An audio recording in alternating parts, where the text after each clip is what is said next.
At the beginning of the Mahayana Sutras. Why are two assemblies mentioned, bodhisattvas and sravakas, whereas at the beginning of the sutras of the sravakas, only the assembly of bhikshus is mentioned and not that of the bodhisattvas? Answer. 1. It is in order to distinguish the two vehicles, the vehicle of the Buddhas and the vehicle of the listeners. The sravakayana is narrow, the bodhayana is broad. The sravakayana is that of personal interest, action for oneself, the bodhayana is that of benefit for all. 2. Furthermore, the sravakayana teaches in particular the emptiness of the individual, whereas the bodhayana teaches both the emptiness of the individual and the emptiness of dharmas. These are the differences that distinguish the two vehicles. The Mahayana Sutras speak of the two assemblies, Sravaka and Bodhisattva. Thus it is said in the Tsan Moho Yenki.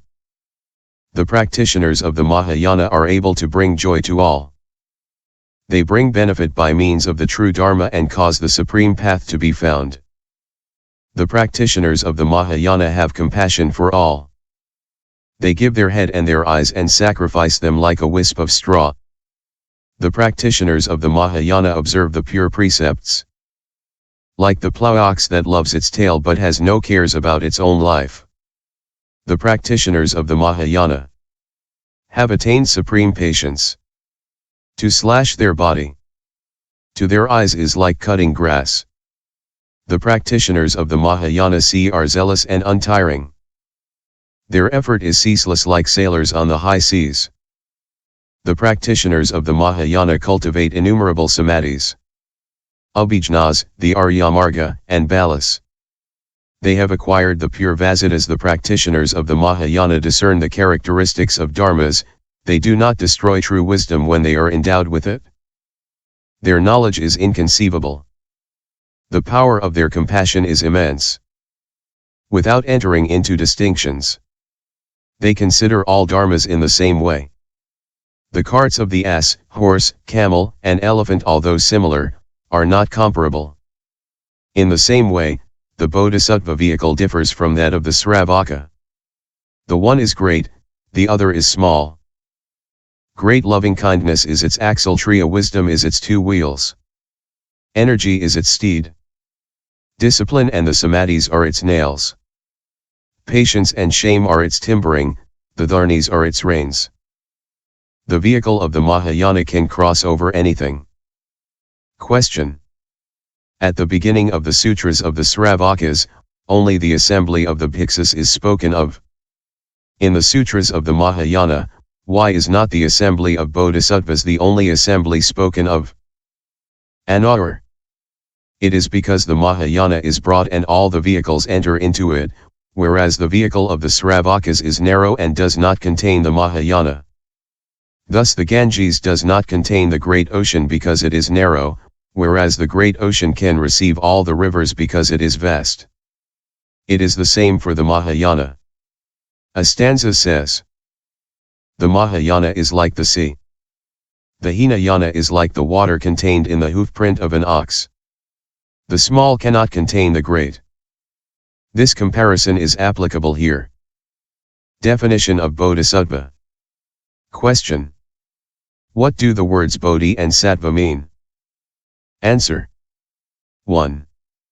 Bodhi is the path of the Buddhas, sattva is either a being or a great mind. The bodhisattva is the being who is going to obtain the mind, indestructible and infrangible like a diamond mountain, of the qualities of the path of the Buddhas. Such is the great mind. Some stanzas say, all the Buddha attributes, wisdom, discipline, and meditation that are profitable to all, are called bodhi. The unshakable mind, able to patiently accomplish the dharmas of the path, indestructible and infrangible. This mind is called sattva. 2. Furthermore, sat means to praise the holy dharma, tva means the essential nature of the holy dharma. The bodhisattva is so called because his mind is beneficial to himself and to others. Because he saves all beings, because he knows the true nature of all dharmas, because he travels the path of supreme perfect enlightenment, and because he is praised by all the aryas. Why is that?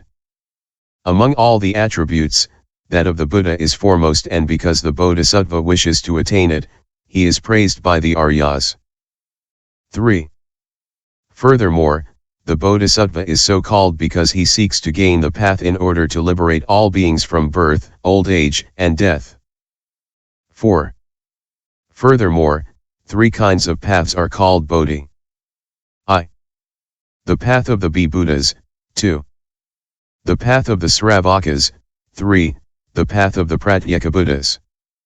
That of the Pratyeka Buddhas and of the Sravakas, while leading to a bodhi, are not, however, qualified as bodhi. But the bodhi contained in the qualities of Buddha are qualified as bodhi. This is what is called bodhisattva. Question. For how many reasons is he called bodhisattva? Answer. The bodhisattva is so called for 3 reasons. He possesses the great vow, his mind is unshakable, and his energy is irreversible. Furthermore, some say that he is called bodhisattva starting from the first production of the mind of Bodhi, when he made the vow to become Buddha and to save all beings. A stanza says, when, at the moment of the first Sittopada, he made the vow to become Buddha, he has surpassed all the universes, and is worthy to be venerated by men. He is called bodhisattva during the interval of time starting from the first production of mind up to the 9th uninterrupted path, when he enters into the diamond concentration. Regressing or non-regressing bodhisattva. There are 2 kinds of bodhisattvas, with regression or without regression, as is the case for the arhats, who are susceptible of falling back or not susceptible of falling back. The non-regressing bodhisattvas are called the true bodhisattvas, for they are it truly. The others, the bodhisattvas susceptible of falling back, are called bodhisattva by extension. In the same way, those who have found the fourfold path are called the true assembly, for they are really it.